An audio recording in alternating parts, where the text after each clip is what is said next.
Bonjour à tous, je suis avec Cécile Bourbon de Comme tout Suite avec qui on va parler des changements du concours Sésame pour les écoles de commerce post-bac. Je peux peut-être présenter Comme tout Suite dans un premier temps avant de passer dans le cœur du Ouais. sujet. Bonjour, donc je suis Cécile Bourbon et j'ai créé Comme tout sup il y a 3 ans, après une expérience dans l'enseignement supérieur. J'ai notamment travaillé dans une école d'ingénieurs et dans d'autres établissements. Et j'accompagne des lycéens sur la voie de leur orientation à travers un bilan personnalisé et un plan d'action personnalisé. Et je peux aussi les préparer sur certains oraux. Euh, ouais. Oui, oui. Donc, on vient d'apprendre enfin, on vient d'apprendre, ça fait quelques temps qu'ils en parlaient, que le concours Sésame allait subir de gros changements pour cette année. Pas mal de changements. Le premier, c'est que ce concours va rentrer sur Parcoursup comme d'autres concours, je te laisse peut-être. Oui, le concours Access et d'autres formations supérieures. En fait, il y a l'obligation pour tous les établissements qui ont une formation visée par l'État de rentrer dans Parcoursup en 2020 et certains avaient encore une dérogation. Et là, la plupart arrivent au bout de cette dérogation qui leur a permis de réformer, c'est le cas de Sésame, leur modalité d'épreuve pour justement s'adapter au calendrier et aux contraintes de Parcoursup. On va un petit peu en parler. Mais la plupart des écoles de commerce visées par l'État seront l'année prochaine sur Parcoursup, soit à travers des concours communs qui ont l'avantage de représenter un seul vœu, donc de simplifier quand même les candidatures des élèves, des lycéens en terminale, soit à travers de concours propres pour certains qui auront fait ce choix-là. Donc, accès, concours passe, Sciences Po Paris, Dauphine dans les grosses et Sésame qui arrive aussi Oui, et sur puis d'autres Parcoursup. qui étaient déjà, comme Atout Plus 3 ou Qui étaient certains depuis groupes longtemps, qui étaient déjà. Ouais. Alors pour revenir à Sésame, donc il y a beaucoup de changements cette année dans Parcoursup. Il y a des nouvelles écoles, donc des super écoles qui intègrent le concours Sésame. Le concours qui s'allège un petit peu pour rentrer dans ce timing serré de Parcoursup avec des épreuves qui vont plus être il n'y aura plus d'épreuves de rédaction. Et ensuite, oui, le dossier va compter aussi dans le concours et ils vont proposer des modalités de révision un peu différentes, c'est-à-dire via leur accès en ligne. Les candidats privilégiés qui sont déjà inscrits au concours auront accès aux annales ou à des exercices de révision. Alors, quelle école rentre dans Parcoursup cette année? Quelles nouvelles écoles? Alors au total, il y a 14 écoles de management, donc toutes visées par l'État, et 17 programmes, parce que dans certaines écoles, il peut y avoir différents programmes. Et il y a 8 programmes. Alors, ce qu'il faut comprendre, c'est qu'au sein de ce concours commun, il y a des programmes à Bac plus 4, donc essentiellement des BBA ou des bachelors, donc des programmes de bachelor. Et puis 9 programmes à Bac plus 5, pour la plupart des écoles donc à grade de master, qui délivrent un diplôme d'école de commerce en 5 ans. Et ils font leur entrée dans le concours Sésame, notamment les écoles du concours Link, le concours Link qui n'existe plus en tant que tel, puisque les écoles rejoignent le concours Sésame. Donc ces écoles, c'est l'EMLV, EBS, EDC et PSB, 4 écoles parisiennes. PSB, c'était l'ancienne ESG, Paris. Ouais. Et également des programmes BBA d'écoles de commerce qui ont parfois aussi des campus en région parisienne, comme le M Lyon, Schema et SCCBS. L'ancienne ESC3 et Kedge était déjà là. Et le M Lyon, ils ont aussi un campus à Paris. Donc ça fait deux super BBA, les SEC et le M Lyon qui sont à Paris, en plus de tous les Bac plus 5. Et en Bac plus 5, il y a aussi le programme Théma de Neoma qui rejoint Sésame. Donc il faut bien regarder au sein de ces programmes lesquels vous correspondent. Si vous choisissez plutôt la voie BBA, profil international, expérience internationale avec une professionnalisation un peu plus marquée, en tout cas pour entrer sur le marché du travail un peu plus rapidement, ou la voie Bac plus 5, un peu plus classique, d'un programme d'école post-bac, en ayant l'avantage de ce concours commun. Ouais, c'est incroyable d'avoir autant d'écoles, autant de cursus de qualité sur un concours post-bac. Traditionnellement, le concours SEDAM communiquait sur la sélectivité et le bachelor de l'ESSEC, c'était un des cursus les plus sélectifs en post-bac pour les écoles de Mm. management. Donc euh, voilà, c'est un concours qui devient assez incroyable par le nombre d'écoles qui proposent. Il y aura plus de visibilité en étant sur Parcoursup. Donc il y aura le calendrier, il faudra s'inscrire sur Parcoursup directement pour accéder à ces écoles. Donc le rythme de Euh, Parcoursup, janvier, mars, voilà, donc etc. autour du 20 janvier. On n'a pas encore les dates officielles de Parcoursup au moment où on fait la vidéo, donc début septembre. La date du concours, c'est le 8 avril. avril. Et avec un calendrier très serré, puisqu'il y aura les premiers résultats, enfin il y aura les résultats le 16 avril pour une convocation aux épreuves orales. Le Pour les 17. candidats qui seront convoqués aux épreuves orales entre le 17 avril et le 6 mai. Donc ouais, ça va aller vite. Et c'est pour ça que du coup, les épreuves écrites ont été remaniées sous forme de QCM. César 100%. avait la particularité d'avoir une analyse de dossier assez conséquente avec beaucoup de pages à lire, une trentaine. Hein. Et puis après, une analyse, Il y avait une synthèse écrite une avant. synthèse Ouais. écrite, voilà. Et en fait, elle est remplacée sous forme de QCM. Donc ça ne veut pas dire que l'épreuve, je pense, est simplifiée en termes de contenu et d'attendu pédagogique et d'évaluation des compétences.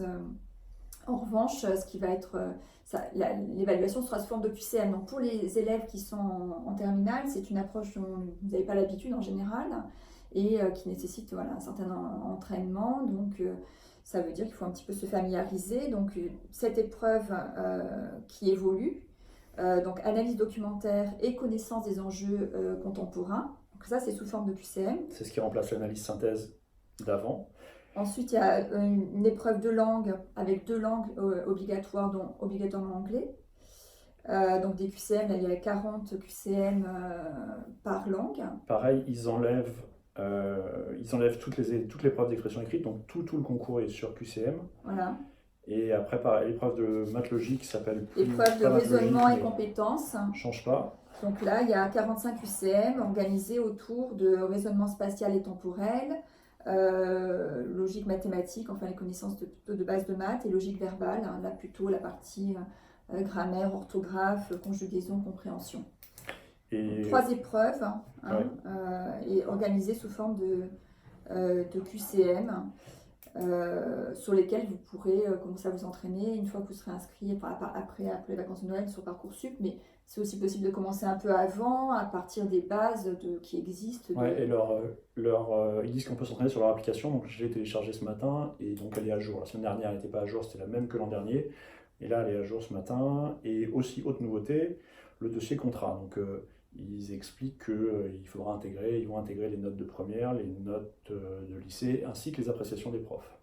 Voilà, alors cette prise en compte du dossier, elle peut être ça peut être aussi des points bonus attribués pour la note de concours.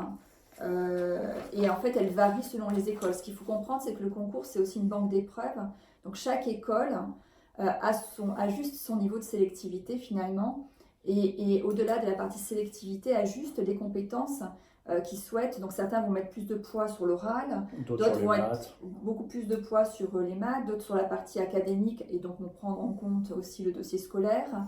Voilà, donc tout ça en fait est vraiment lié à la philosophie de l'école et c'est ça qu'il faut bien chercher à comprendre quand on regarde les tableaux avec tous les coefficients, donc là qu'on ne va pas détailler, mais et même en échanger avec les écoles pour bien comprendre leur philosophie parce que derrière cette sélection, il y a un profil d'élève qui est recherché et donc quelque part une école vraiment à chaque profil d'élève peut correspondre une école et c'est important ça de bien le comprendre.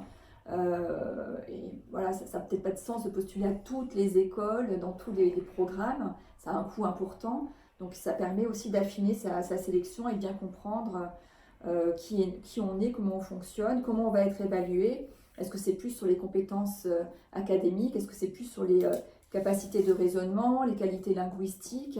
Est-ce que c'est sur la motivation à entreprendre des études de management? Voilà, c'est tout ça. Donc certains, ça va être un mix très équilibré et d'autres, notamment sur les épreuves orales, certaines écoles vont vraiment mettre l'accent sur la motivation de l'élève et son adéquation avec le projet d'école. Ouais, et pour préciser, Sésame par rapport à d'autres concours post-bac, c'est celui qui porte le moins sur le programme de terminale. Donc qui est le plus ouvert à des cursus, pas forcément S ou ES. Déjà, dans leur stade, c'est moite-moite SES, mais ça veut dire que une terminale STMG ou une autre terminale ne doit pas se brider pour ce concours-là parce qu'il n'y aura pas de questions sur le programme de terminale S, technique en maths, où il n'y aura pas de questions très techniques. Il y aura des questions d'analyse de documents où personne n'a plus de compétences, peut-être les littéraires éventuellement, mais en tout cas, il n'y a pas de raison de se brider. En maths, il n'y a pas de raison de se brider, c'est des épreuves de logique. On a des candidats, nous, plus littéraires qui réussissent mieux que des candidats plus scientifiques parce que ça ne fait pas appel à des connaissances et c'est pas forcément parce qu'on est en S qu'on est plus logique qu'un littéraire. Et il y a un dernier point que je voulais ajouter, comme vous voulez faire court, on parle vite. Traditionnellement, Sésame, c'est le concours commun le plus qui pousse vers les écoles le plus internationales. Ils ont toujours fait 2 langues, il y a toujours eu des coefs plus importants en langue que dans les autres cursus. Et les écoles qui ont des formations avec des cursus très longs à l'étranger ont des plus gros coefs sur les langues. En particulier, il y a des écoles qui ont des tracks US ou des tracks de différents pays où là, les coefs de langue sont plus élevés. Mais on avait tendance à dire que Sésame, c'était le plus littéraire des concours, surtout quand on le comparait à Accès, où il y avait des épreuves de maths très techniques, enfin plus techniques. Voilà. Et lui, c'était plutôt logique. Et vraiment, il ne faut pas se brider. Si on est en ES, en L, en STMG, en STT, je ne connais pas tous les cursus par cœur, mais il ne faut pas se brider, c'est des concours assez ouverts. Voilà. Ah oui, on a bien précisé pour les annales. Donc, ils ont une application qui est déjà en ligne, et une fois que vous serez inscrit, vous aurez un accès à un compte sur MySésame, qui est leur deuxième site pour les candidats, où il y aura accès à de nouveaux exercices, des vidéos de conseils, etc., etc., etc. Voilà, mais la première étape, là en tout cas sur cette période entre septembre et décembre, ça va être de faire ce choix d'école. Choix d'école, évidemment. En allant les voir, en les rencontrant sur les salons, en allant aux journées portes ouvertes. La plupart vont organiser des journées portes ouvertes dès le mois de novembre. Les premiers salons cette année, c'est début octobre. C'est l'octobre. Donc à partir de même fin septembre, il y a un salon des parents. 5 octobre, il y a des premiers salons. Et puis aussi affiner qui on est, ce qu'on a envie de faire, et puis quelles écoles peuvent vous correspondre, quitte à effectivement, vous avez la possibilité de vous faire accompagner par des coachs d'orientation comme moi, qui peuvent aussi vous aider à mieux comprendre ces spécificités, si vous n'avez pas la possibilité d'aller à tous les salons. Voilà, à tous les salons. Et puis au-delà de ça, les salons vont vous répondre à des questions sur les écoles, mais ne vous répondront pas forcément à des questions sur vous. Voilà, qu'est-ce que vous voulez faire, qui vous êtes, quels sont vos talents et quelles sont vos aspirations. Oui, c'est vrai, on fait vite, là on est à 12 minutes. C'est une très très bonne période pour commencer. En fait, c'est une année importante, l'année de la terminale maintenant, c'est assez compliqué. Le calendrier de Parcoursup est un peu rapide. Et si vous passez des concours, si vous commencez à regarder les annales maintenant, même sans commencer à bosser, vous allez vous rendre compte de ce qui est attendu. Et c'est bien de commencer maintenant. Pour les écoles, c'est vachement bien de commencer maintenant. Pour les salons, en fait, les Parcoursup, ça va ouvrir en décembre. Vous allez pouvoir commencer à choisir les cursus en janvier.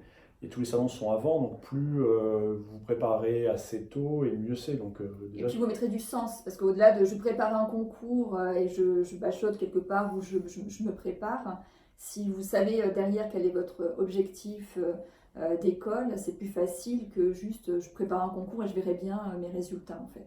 Où là, voilà, le sens n'y est pas, ou en tout cas il y est moins.